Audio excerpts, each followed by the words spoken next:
छठा अध्याय ब्रह्मा जी द्वारा शिव तत्वों का वर्णन। ब्रह्मा जी ने कहा, हे नारद, तुम सदैव जगत के उपकार में लगे रहते हो।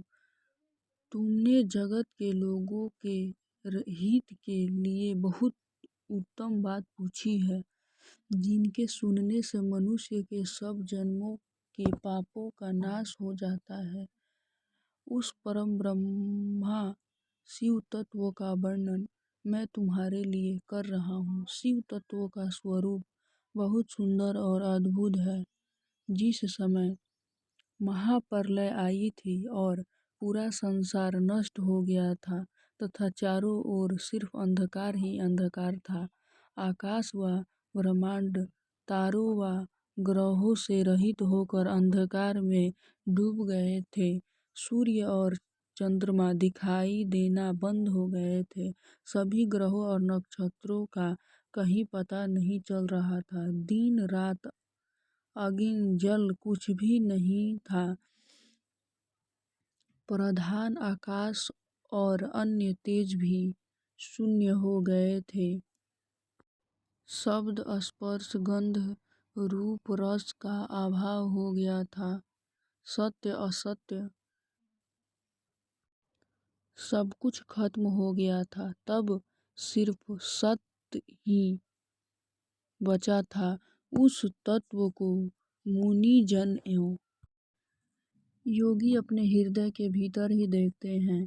वाणी, नाम, रूप, रंग आदि की वहां तक पहुंच नहीं थी।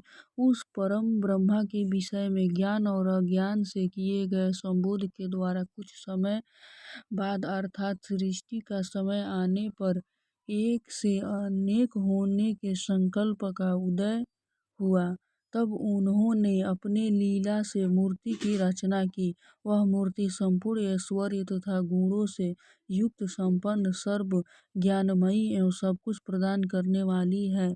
यही सदाशिव की मूर्ति है। सभी पंडित विद्वान इसी मूर्ति को ईश्वर कहते हैं। उसने अपने शरीर से स्वच्छ शरीर वाली एवं स्वरूप भूता शक्ति की रचना की। वही परम शक्ति प्राकृतिक गुणमयी और बुद्धि तत्व की जननी कहलाई। उसे शक्ति अंबिका, प्राकृतिक संपूर्ण लोकों की जननी, त्रिदेवों की माता, नित्या और मूल कारण भी कहते हैं। उसकी 8 भुजाओं एवं मुख की शोभा विचित्र है। उसके मुख के सामने चंद्रमा की क्रांति भी क्षीण हो जाती है। विभिन्न प्रकार के आभूषण एवं गतियां देवी की शोभा बढ़ाती हैं। वे अनेक प्रकार के अस्त्र शस्त्र धारण किए हुए हैं। सदाशिव को ही सब मनुष्य परम पुरुष ईश्वर शिव शंभु और महेश्वर कहकर पुकारते हैं। उनके मस्तक पर गंगा, बाल में चंद्रमा और मुख में 3 नेत्र शोभा पाते हैं। उनके 5 मुख हैं तथा 10 भुजाओं के स्वामी एवं त्रिशूलधारी हैं। वे अपने शरीर में भस्म लगाए हैं। उन्होंने शिवलोक नामक क्षेत्र का निर्माण किया है। यह परम पावन स्थान काशी नाम से जाना जाता है। यह परम मोक्षदायक स्थान है। इस क्षेत्र में परमानंद रूप शिव पार्वती रहित निवास करते हैं। शिव और शिवा ने प्रलय काल में भी उस स्थान को नहीं छोड़ा, इसलिए शिव जी ने इनका नाम आनंद वन रखा है।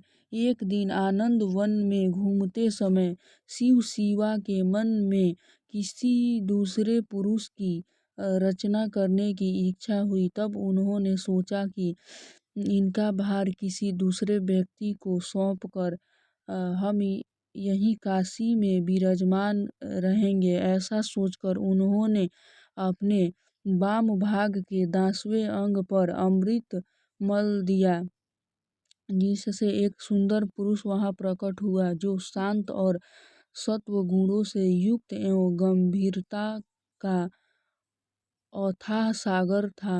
उनकी कांति इंद्रनील मणि के समान श्याम थी।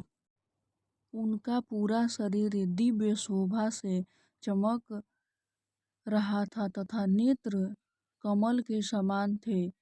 उसने हाथ जोड़कर भगवान शिव और शिवा को प्रणाम किया तथा प्रार्थना की कि मेरा नाम निश्चित कीजिए।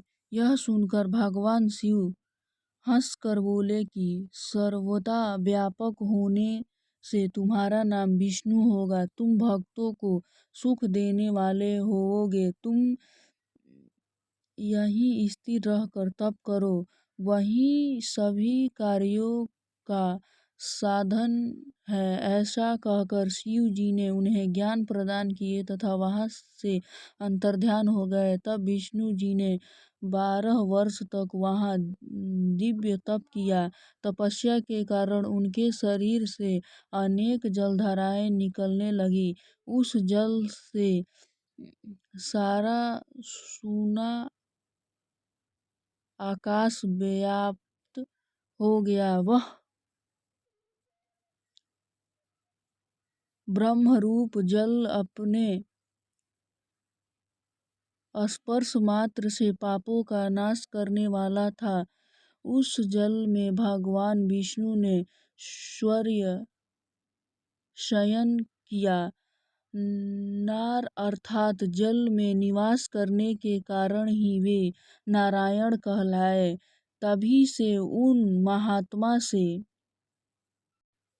सब तत्वों की उत्पत्ति हुई। पहले प्राकृतिक से महान और उससे 3 गुण उत्पन्न हुए तथा उनसे अहंकार उत्पन्न हुआ। उससे शब्द, स्पर्श, रूप, रस और गंध एवं 5 भूत प्रकट हुए।